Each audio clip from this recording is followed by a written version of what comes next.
थोड़ा आगे हो जाओ ना, आगे हो जाओ, सीधे रहे। सर आगे जा रहे हैं, थोड़ा पीछे साहब, आप थोड़ा पीछे और आगे का और आगे।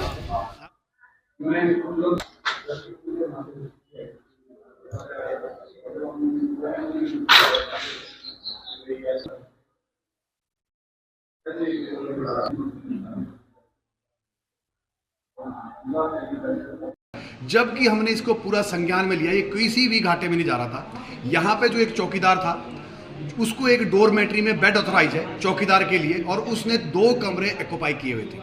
उसकी हमने भूतपूर्व सैनिक संगठन ने अध्यक्ष के माध्यम से डायरेक्टर साहब को कंप्लेंट दी थी, डिप्टी डायरेक्टर को हमने कंप्लेंट दी थी कि सर ये ऐसा क्यों है, जबकि 450 रुपये पर डे के हिसाब से 900 रुपये तो चौकीदार रुपये डेली का उसमें 2 कमरे अपने कब्जे में ले रखे।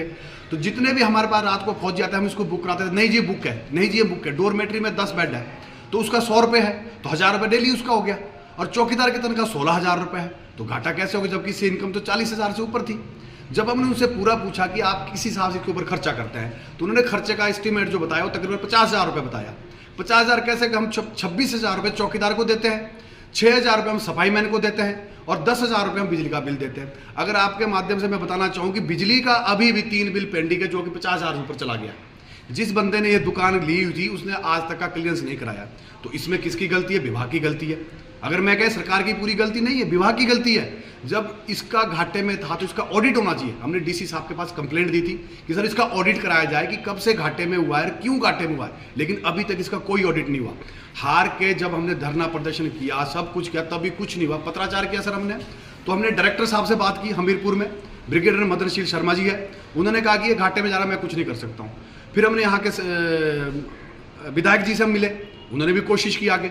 फिर हम सांसद महोदय जी से 16 फरवरी को नाहन में उनके निवास पे मिले, और उसी दिन हमारी बात उन्होंने सैनिक कल्याण मंत्री कर्नल धनीराम शांडिल से करवाई, और मैंने खुद उनसे बात की कि ये बंद नहीं हो सकता है। क्यों वो किया गया है बंद? ये प्रॉफिट वाला चीज़ नहीं है, ये तो सिर्फ सैनिकों के कल्याण के लिए है, और मैं इसको 7 दिन के अंदर खुलवा दूंगा। आप देख रहे हैं सर कि हमारे यहाँ पे पोंटा में जो हमारा सैनिक जो गेस्ट हाउस था वो बंद कर दिया गया है बिना नोटिफिकेशन के। हमें इस चीज़ की कोई सूचना नहीं दी गई है। मैं आर्मी से रिटायर्ड हूँ, और मेरे जो स्टेशन जो जहाँ मैंने जॉब की है, जैसे मेरठ है नियर बाई में, और हमारे आने जाने की जो सुविधा है वो यहाँ से जो ट्रेन है वो हमारे देहरादून और जगाधरी में है।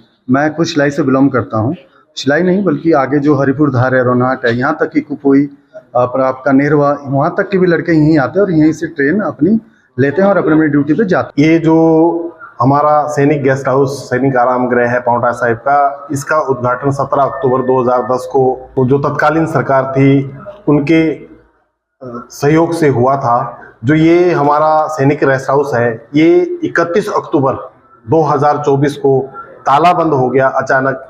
तो इस बीच में हमारे क्षेत्र के सैनिकों में, भूतपूर्व सैनिकों में भारी रोष है। वो इसमें समझ नहीं पा रहे हैं कि ये इसके बंद होने के पीछे क्या क्या कारण है, इस बंद होने के पीछे किसका हाथ है, सरकार, विभाग या कोई जो सैनिक कल्याण मंत्रालय है उसका हाथ है। ये किसी को ना तो सूचित किया गया, ये रातों रात अचानक ताला बंद करके, सील बंद करके बंद कर दिया गया है। कि जो जवान हमारे यहाँ पे आके स्टे करते थे, ये बताया जा रहा है कि ये घाटे में जा रहा है। घाटे में जाने का तो कोई मतलब ही नहीं है, क्योंकि अगर ये घाटे में जा रहा है तो पिछली 2010 में बना हुआ है, तो इससे पहले क्या ये घाटे में नहीं था? 2010 के बाद जो अचानक ये घाटा हमारे सामने आ गया है।